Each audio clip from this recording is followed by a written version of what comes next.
Imagine uma única palavra, sussurrada através dos milênios, carregando o peso de incontáveis histórias, medos e esperanças. Essa palavra é câncer. Mas de onde ela veio? Como uma doença se tornou uma das narrativas mais complexas da humanidade? Esta não é apenas uma história sobre medicina, é uma história sobre nós, sobre nossa resiliência e nossa busca incansável pela vida. Nossa jornada começa muito antes do que você imagina. Não em um laboratório moderno, mas nas areias quentes do Antigo Egito. Por volta de 1600 a.C., um médico egípcio desconhecido escreveu o que hoje conhecemos como o Papiro de Edwin Smith. Entre descrições de fraturas e feridas, ele detalha 8 casos de tumores ou úlceras de mama. Ele os descreve como massas protuberantes frias ao toque. E quando questionado sobre o tratamento, sua conclusão foi sombria e direta: não há nenhum. Ali, naquelas palavras antigas, estava o primeiro registro conhecido da nossa luta. Um reconhecimento de impotência diante de um inimigo que ainda não tinha nome. A palavra em si, câncer, veio séculos depois, da mente de Hipócrates, o pai da medicina, na Grécia Antiga. Por volta de 400 a.C., ele observou tumores que não podiam ser removidos cirurgicamente. Ao ver as veias inchadas se estendendo a partir do tumor, ele foi lembrado das patas de um caranguejo. Ele chamou a doença de carquinos, a palavra grega para caranguejo. Mais tarde, o médico romano Celsus traduziu o termo para o latim, câncer. E assim, a doença foi batizada, carregando para sempre a imagem de algo que se agarra com força e não solta. Hipócrates também nos deu a primeira teoria sobre a causa do câncer, a teoria dos humores. Ele acreditava que o corpo era governado por 4 fluidos: sangue, fleuma, bile amarela e bile negra. Um excesso de bile negra, o humor associado à melancolia e à tristeza, era, segundo ele, a causa do câncer. Essa ideia, embora completamente errada, dominou o pensamento médico por mais de 1.300 anos. Era uma explicação que, na falta de microscópios e da biologia celular, fazia sentido dentro do conhecimento da época. Durante a Idade Média, o conhecimento médico estagnou na Europa. A dissecação de corpos era proibida pela Igreja, e a teoria dos humores de Hipócrates permaneceu incontestada. O câncer era visto quase como uma punição divina, uma manifestação do mal. Os tratamentos, quando tentados, eram brutais e baseados em superstição, sangrias, poções e orações. Para a maioria, o diagnóstico era uma sentença de morte, enfrentada em silêncio e solidão.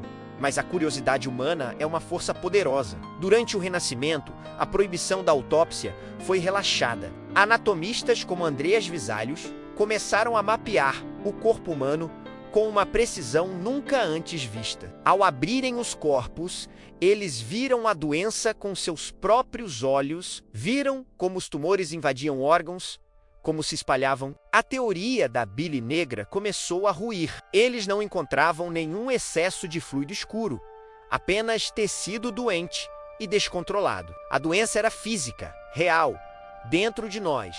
O século XVIII trouxe uma nova perspectiva. Em 1775, um cirurgião britânico chamado Percival Pott fez uma observação que mudaria tudo. Ele notou uma incidência assustadoramente alta de câncer de escroto entre os limpadores de chaminés de Londres. Esses homens, muitas vezes meninos, passavam os dias cobertos de fuligem. Pott fez a conexão. Algo no ambiente, a fuligem, estava causando a doença. Foi a primeira vez que um fator ambiental foi diretamente ligado ao câncer. A ideia de que o câncer não era apenas um desequilíbrio interno, mas algo que poderia ser causado por agentes externos, abriu um novo e vasto campo de investigação. A verdadeira revolução, no entanto, veio no século XIX, com a invenção do microscópio moderno. Pela primeira vez, podíamos espiar o mundo invisível dentro de nós. Em 1838, o patologista alemão Johannes Müller demonstrou que o câncer era feito de células, não de alguma substância misteriosa. Seu aluno, Rudolf Virchow, foi além. Ele propôs a teoria omnicellula e celula. Toda célula se origina de outra célula. Virchow Percebeu que as células cancerosas eram, na verdade, nossas próprias células, mas que haviam se tornado rebeldes, crescendo e se dividindo sem controle. O inimigo não era um invasor externo. O inimigo éramos nós, ou melhor, uma versão corrompida de nós mesmos. Essa descoberta foi monumental. Ela transformou o câncer de um mistério em um problema de biologia celular. Com esse novo entendimento, a busca por tratamentos eficazes ganhou um novo fôlego. O final do século XIX e o início do século XX viram o nascimento dos 3 pilares do tratamento do câncer. A cirurgia, que já era praticada, tornou-se muito mais segura e eficaz com o desenvolvimento da anestesia e de técnicas antissépticas. Cirurgiões como William Halsted desenvolveram a mastectomia radical, uma operação agressiva, mas que pela primeira vez oferecia uma chance real de cura para algumas mulheres com câncer de mama. Quase simultaneamente, uma descoberta acidental abriu outra porta. Em 1895, Wilhelm R.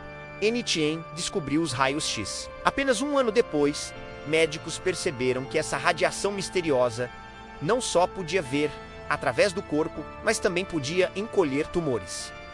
Nascia a radioterapia. Foi um avanço incrível, mas também perigoso. Os primeiros pioneiros da radiação, incluindo Marie Curie e sua filha Irene, sofreram e morreram dos efeitos da exposição à radiação, mártires involuntários na guerra contra o câncer. Eles nos deram uma arma poderosa, mas pagaram o preço mais alto. O terceiro pilar, a quimioterapia, tem suas origens em um lugar sombrio: a Guerra Química. Durante a Segunda Guerra Mundial, cientistas que estudavam os efeitos do gás mostarda notaram que ele destruía rapidamente os glóbulos brancos do sangue. Eles raciocinaram: se pode destruir células sanguíneas de crescimento rápido, talvez possa destruir outras células de crescimento rápido, como as do câncer. Em 1942, em segredo, um paciente com linfoma avançado recebeu uma infusão de um derivado do gás mostarda. Seu tumor encolheu dramaticamente. A remissão foi temporária, mas a prova de conceito estava lá. Produtos químicos podiam combater o câncer. Isso abriu as portas para o que o médico e escritor Siddhartha Mukherjee chamou de o imperador de todas as malignidades. A segunda metade do século XX foi marcada por uma guerra ao câncer, declarada oficialmente pelo presidente americano Richard Nixon em 1971. Acreditava-se que, com investimento e foco suficientes, a cura estava ao virar da esquina. Mas o câncer se mostrou um inimigo muito mais astuto do que se imaginava. Descobrimos que o câncer não é uma única doença, mas centenas. Um câncer de pulmão é biologicamente diferente de um câncer de pâncreas, que é diferente de uma leucemia. E mesmo dentro do mesmo tipo de tumor, há uma diversidade genética imensa. O que funciona para um paciente pode não funcionar para outro. A guerra não era contra um único exército, mas contra uma insurgência celular, com cada célula tumoral capaz de se adaptar e desenvolver resistência. Essa percepção nos levou à era da medicina de precisão. Em vez de atacar todas as células de divisão rápida com a quimioterapia, menos o que causa os terríveis efeitos colaterais, como queda de cabelo e náuseas, começamos a procurar as vulnerabilidades específicas de cada tumor. A descoberta do DNA e o mapeamento do genoma humano nos deram as ferramentas para isso. Começamos a desenvolver terapias-alvo, medicamentos inteligentes que visam mutações genéticas específicas que impulsionam o crescimento do câncer. O imatinib, ou Glivec, para a leucemia mieloide crônica, foi um dos primeiros e mais espetaculares sucessos. Ele transformou uma doença quase sempre fatal em uma condição crônica gerenciável para a maioria dos pacientes. E a história não para aí. Nos últimos anos, entramos em uma nova fronteira: a imunoterapia. A ideia é simples, mas revolucionária. Em vez de atacar o câncer diretamente, por que não despertar o nosso próprio sistema imunológico para fazer o trabalho? Nossas células de defesa são caçadoras de elite, mas o câncer desenvolve truques para se esconder delas, para se disfarçar como tecido normal. A imunoterapia remove esse disfarce. Ela libera os freios do sistema imunológico, permitindo que ele reconheça e destrua as células cancerosas. Para alguns pacientes com cânceres antes considerados incuráveis, como o melanoma metastático, a imunoterapia trouxe remissões duradouras. algo impensável há apenas uma década. Hoje, a história do câncer é uma narrativa de contrastes. De um lado, o papiro de Edwin Smith e o seu desolador não há tratamento. Do outro, laboratórios de ponta, desenvolvendo vacinas de merna personalizadas contra tumores e terapias com células CAR-T, onde as próprias células do paciente são geneticamente modificadas para caçar o câncer. Passamos de culpar a bile negra para editar os genes. Mas o progresso não eliminou o sofrimento. O câncer continua sendo uma das principais causas de morte em todo o mundo. O diagnóstico ainda vira o mundo de uma pessoa de cabeça para baixo. A jornada do tratamento pode ser longa, exaustiva e solitária. A história do câncer não é apenas sobre cientistas e descobertas. É a história de cada paciente, cada família, cada cuidador que enfrenta essa jornada. É uma história de coragem diante da incerteza, de esperança em meio ao medo. De uma observação em um papiro antigo, a edição de genes.